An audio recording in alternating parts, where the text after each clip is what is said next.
Today we're going to be talking about survival. The thing that happens when you get lost in a desert, crash a plane on a remote island, or wake up to your morning coffee and realise there's no milk and you're not going to drink it black because you're not a psychopath. Of course, you could also be Bear Grylls, where survival is pretty much your job, as long as you've got a hotel nearby, a helicopter.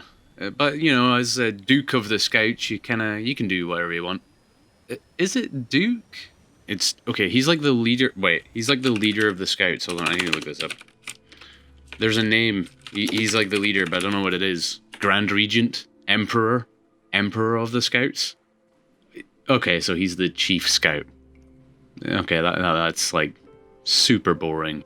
Now, this may be mainly anecdotal, but I notice a lot of friends, a lot of people I know, and a lot of people I follow online have a bit of a bad opinion of survival mechanics in survival games. And I'm kind of here just to try and give my 2 cents on it, because I'm actually quite a big fan. There's just something I've noticed with survival games where you do have to kind of rake through a lot of guff. In this video, I'm going to talk about the ways I think games implement survival badly, and where they go wrong, and some of the reasons for that, actually. On the other side of that, I'm also going to give a few examples of a few games I quite like that could be classed as survival or use survival mechanics, and their unique way of approaching survival. But as I said, it's very anecdotal, so yeah. So in my thoughts, a survival game, or the survival mechanics I'm talking about, are the ones where you have some form of a UI element, possibly multiple bars that represent either your health, your thirst, your food, your sleep, or some variation of that. And these bars will deplete over time, and the game will provide you a few methods on how to put these bars back up. Some games have built their entire foundation on filling bars, and drowning in pools, starving in a room with disappearing doors, and being trapped in a room surrounded by a bunch of cheap ovens burning macaroni. You know who you are. All in all, survival mechanics as they are, it's a very, very easy concept to understand, and as a designer, a very, very easy mechanic to implement. So the simplicity of the mechanics, combined with the growth of the Steam platform over the past decade, and also the growth of the indie development scene, survival games are everywhere. There are lots of them. But there is also one other factor I'd like to talk about that ties into the growth of not just survival games, but the indie game development scene online. Unity is a developer tool that I've used myself in the past, and basically to summarise, it makes a lot of the elements of game design and implementation a lot easier to understand and get into. A really nice software where everything's a lot simpler and a lot nicer to look at, and it makes things a lot easier on people. Nice.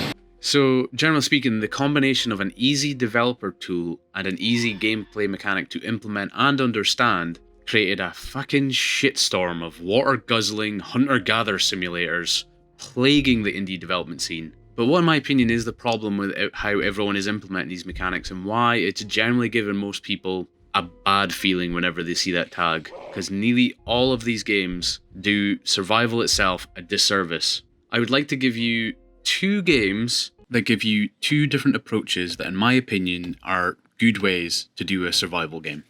But before we get there, I'm going to give you a quick scenario that I believe describes where I see most survival games going wrong with how they implement these mechanics into their games. Imagine you're in a room and you've been tasked to create a puzzle. However, at random points while you're trying to do this puzzle, a button somewhere in the room you're in is going to start setting off an alarm. And if you don't press it within a certain time, some guy, butt naked, covered in jam, is going to charge into the room, flip over your puzzle, slap you in the dick, and run the fuck back out the room. I don't know why he had to be naked, I don't know why he was covered in jam, and I don't know why he slapped you in the dick. But either way, it's really fucking annoying. What I'm trying to put across with this really weird and admittedly bad scenario is that everyone who implements these survival mechanics always do it in a way that it combats other mechanics in their game, or they just toss it in. You'll be trying to do one part of the game that they've designed, and then all of a sudden the survival comes crashing in, distracts you, and fucks up what you're doing. And it just makes it annoying. And it doesn't need to be annoying. It shouldn't just be thrown in, and it shouldn't combat with the rest of your game. Now, imagine another version of this scenario. You're in a room doing the puzzle, but on this puzzle, on some of the pieces, there's a number. And if you have enough numbers to the safe next to you, there's a bit of pizza inside. As you complete this puzzle, you're solving another problem to the side. Inadvertently, just while you're doing the puzzle, you're getting the solution to something else.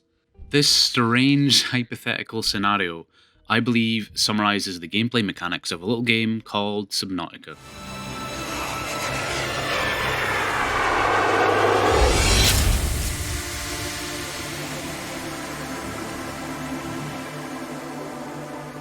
This game, Subnautica, shows exactly what survival games can be and exactly what a tool like Unity can do. This is a game where you crash land on an alien planet entirely covered in water, and you must survive this new alien underwater world. In this game, there are 4 main bars you're going to be managing: your food, your water, your oxygen, and your health. Satiate your hunger, you can cook this weird eye fish or anything else you can find. To find water, well, I don't know where the fuck you could find water. Or you need to find air, because as cute as this little guy is, you are a human, you will drown. Oh god, you will drown a lot. Then also, you need to make sure you don't die, because as cool and as interesting and as colourful as this alien world is, there are some underwater spawns of hell that want to eat your tasty ass. But the main reason I think the mechanics of this game work where it doesn't in others, when you play this game, you decide that I'm going to explore because everything in this game looks really cool, I want to have a look around. Or you're like, right, I've been given these bars to manage, I need to focus, I need to survive, I need this, I need to go find them. No matter which option you choose or whatever kind of player you are, you inadvertently do one by doing the other.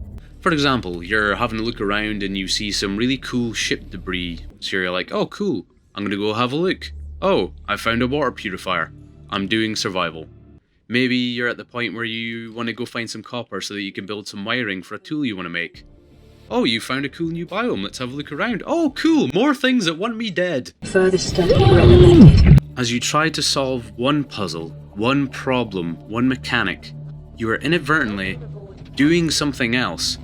The mechanics aren't competing with each other for attention, they're interwoven and work together to make a beautiful little experience. And everything else aside, gameplay mechanics aside, this game is gorgeous to look at.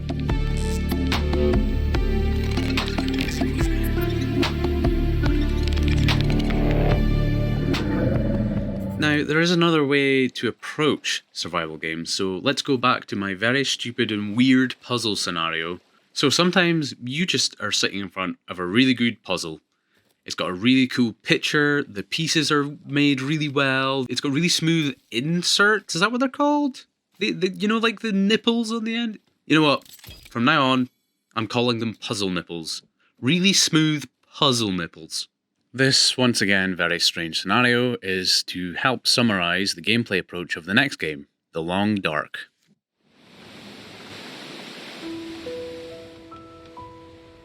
Something I've only just played recently, which is a survival game through and through. It just focuses on its one element, but refines it, gives us lots of options and makes that the main focus of the game, the survival. A game still kind of in development, but very far along. You have to survive a frozen apocalypse. Everything is fucking snow and ice and cold. So it goes without saying you've got the usual food, health, water, but you also have temperature. There are 2 main modes in The Long Dark, the main one being just survival. You survive for as long as you can, which kind of reminds me of old school games where you had like the high score, you had to get the best high score. For those of you who need a bit more to the game, they've recently started adding episodes to their story mode, which is basically the same idea. You do the survival, but there's like places to go, people to see, and little objectives. Gives you a bit more of a direction. The way I think this game does survival right, to throw back to my horrible metaphor from earlier, is that it's just right by a way of pure refinement. Survival is the main goal of the game, and everything feels ultimately balanced because all of their focus is being put into balancing the mechanics of survival. And with that comes a lot of different ways to combat each of these bars and all these survival elements, which makes it really interesting. For example, if you are hungry or thirsty, you can scavenge like any other games, go through houses, old buildings, you can catch stuff, you can hunt. Headshot. You can go ice fishing. If you're low on health, it's not just a case of just take some pills, I feel fine now. Grab and peel. You can catch bugs and illnesses which need certain medicine. You need to wrap up wounds because one time you seen this hungry wolf and thought, hey, this is like other games, I can get a new friend, a new buddy. I regret everything! I regret everything I've ever done! Then you get the unique mechanic for this game, the temperature, managing your temperature. If it's really cold or there's a frozen shitstorm, you need to find shelter in buildings, especially at nighttime where it's colder. You need to hide from wind chill, wear and maintain the proper clothing, and even build little snow holes in the ground like a fucking snow hobbit. Potatoes! In my opinion, when you're just focusing on the one mechanic and just refining it and making it work well and balancing it, you can do it really well. And that's the problem with a lot of these games, is that they just throw this survival mechanic on top of whatever else they're doing, and then it competes, and then it's frustrating. You have to get distracted from one thing to the other, and it makes it very frustrating.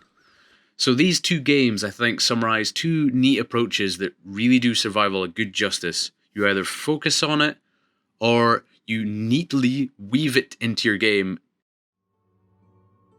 There's a lot more games. I could be talking a long time about all these survival games I have found that are good, and a lot of different approaches that do survival well. But this is just a quick summary and more of a discussion starter on the survival games and mechanics, and why I think they don't work and why I think they can work. Of course, the main reason I think that there's such a bad reputation for survival games is just because of the ease of access, and this goes for Unity as well. Because of the ease of access and the ease of use of these mechanics and the tool for developing these games, it brings in a lot of inexperienced people and also a lot of people who are just making crap to make money. You know, that's an unfortunate downside of making something that's easy to use. A lot more people are going to use it, and you're going to have a lot more of this stuff out there. So if I want my video to say anything here, it would just be, if you ever see a game developed in Unity or a game that is a survival games, don't just write it off. Do what you do with any other game. Read reviews, watch some gameplay. There are good survival games out there. The genre is not lost. Of course, this is not saying that the genre is for everybody. It's not. Some people don't like this kind of game, but a lot of people do write them off. But just remember, there are good ones out there. I don't know where that jam guy came from. That was very, very big. Oh wait, I know. This image. This is where Jam Man came from.